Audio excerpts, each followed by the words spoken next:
अना मदीनतुल इल्म व अलियुन बाबुहा, मैं शहर इल्म हूँ, ये पैगंबर की हदीस है। मैं शहर इल्म हूँ और अली उसका दरवाज़ा है। अज़ीज़ान मोहतरम, याद रखिए करबला में दो किरदार हैं, हक़ के दो किरदार हैं, दो मरकज़ी शख्सियतें हैं। आप जब करबला के मकामात की ज़ियारत करेंगे तो आपको नज़र आएगा करबला में दो मरकज़ी शख्सियतें हैं। एक मौला अब्बास जिन्हें अफ़ज़लुश्शुहदा कहा जाता है, और एक मौला हुसैन जिन्हें सैयदुश्शुहदा कहा जाता है। ये दो मरकज़ी शख्सियतें। पैगम्बर की मैंने एक हदीस इरशाद फरमाई है, क्या है? अना मदीनतुल इल्म व अलियुन बाबुहा। मतलब क्या है?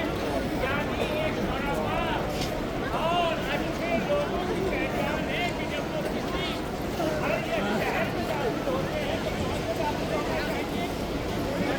दो मरकज़ी शख्सियत वाहिद इस्लाम में रसूल और अली अलैहिस्सलाम।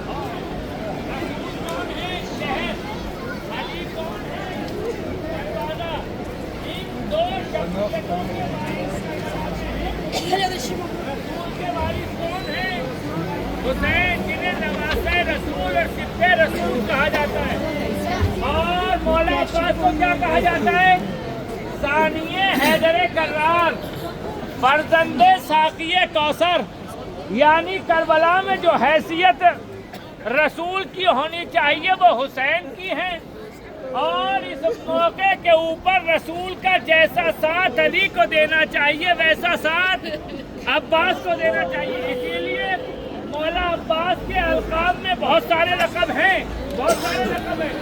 आपको बाबुल मुराद कहा जाता है, एक लक़ब सुन लीजिए मौला हुसैन के अब्बास का। आपको बाबुल मुराद कहा जाता है, बाबुल हवाइज कहा जाता है, अक्काए सकीना कहा जाता है, अले हरम की आस कहा जाता है, अलमदार करबला कहा जाता है। मगर इन्हीं अलकाब में मौला अब्बास का एक लक़ब है बाबुल हुसैन। यानी हुसैन घर है और अब्बास दरवाज़ा है। आपने महसूस नहीं किया, यानी रसूल की ज़िंदगी में जो अली की हैसियत थी वही हुसैन की ज़िंदगी में अब्बास की हैसियत है। और अजीज़ों, यही वजह है कि अली के होते हुए कोई रसूल को नुकसान नहीं पहुंचा सकता और कोई अब्बास के होते हुए हुसैन को नुकसान नहीं पहुंचा सकता। यही वजह है जब अब्बास मैदान करबला में गए हैं ना, तो दो मरकज़ी शख्सियतें थी खेमों में, एक ज़ैनब, एक हुसैन। अजीज़ों, दोनों की कैफियत अजीब है। तारीख में लिखा है जब अब्बास मैदान में गए तो ज़ैनब ने तमाम बीवियों को बुला के एक जुमला कहा, बीवियों, अली की बेटी को माफ करना, इसलिए कि जिन बाजुओं के भरोसे पर तुम्हारी चादरों की ज़मानत ली थी वो मेरा अब्बास जा रहा है। अजीज़ों, ये ज़ैनब के तासुर है जब अब्बास मैदान में गए हैं। और जनाब हुसैन की कैफियत सुने, तारीख ने लिखा है कि जैसे ही हुसैन ने अब्बास ने आखिरी सलाम किया, एक मर्तबा हुसैन जमीन से उठे, हुसैन से उठा न गया, एक मर्तबा कमर को पकड़ के एक जुमला कहा, अलान इनका सलाम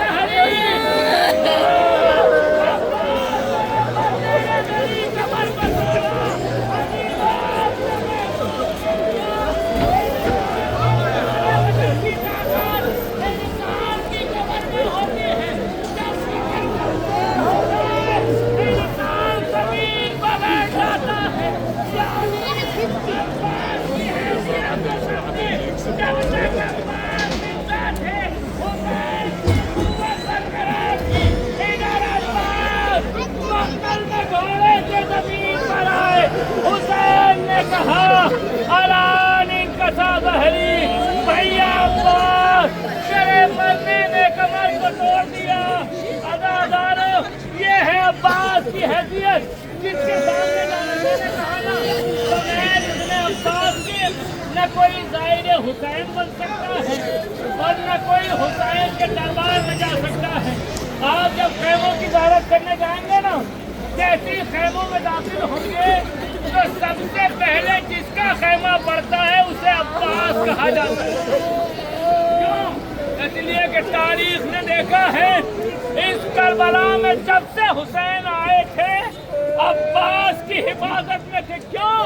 اس لیے کہ جب ام البنین نے رخصت کیا ہے نا تو ایک ہی جملہ کہا، عباس اگر تیرے ہوتے ہوئے حسین کے اوپر آ جائی تو یہ ماں تیرا دودھ نہیں بخشے گی۔ الا لعنت اللہ علی قوم الظالمین سیعلم الذین ظلموا ایام منقلب ینقلبون۔ آپ کی آنکھوں میں آنسو ہیں۔ جن مومنین نے پروردگار ہم سے دعاؤں کے لیے کیا ہے، مولا تمہیں ہماری زیارت کا واسطہ، مولا تمہیں ہماری عزت کا واسطہ ہے، مولا جس امید سے انہوں نے ہم سے دعاؤں کے لیے کہا ہے، مولا جب ہم اپنے وطن پہنچے تو ان کی دعائیں مستجاب ہو چکی ہیں، جو مریض ہیں وہ صحت یاب ہو چکے ہوں، جو بے اولاد ہیں پروردگار مولا عباس اور مولا حسین کے صدقے میں انہیں صاحب اولاد بنا دے، ہماری حاجتوں کو قبول فرما، ہماری حاضری کو قبول فرمائے، ہماری زیارت کو قبول فرمائے۔ آپ حضرات سے گزارش سے ایک مرتبہ سورہ الحمد اور 3 مرتبہ سورہ اخلاص کی تلاوت فرما کر تمام زائرین کے تمام مرحومین کے لیے سال ثواب فرمائیں۔ آئیے اندر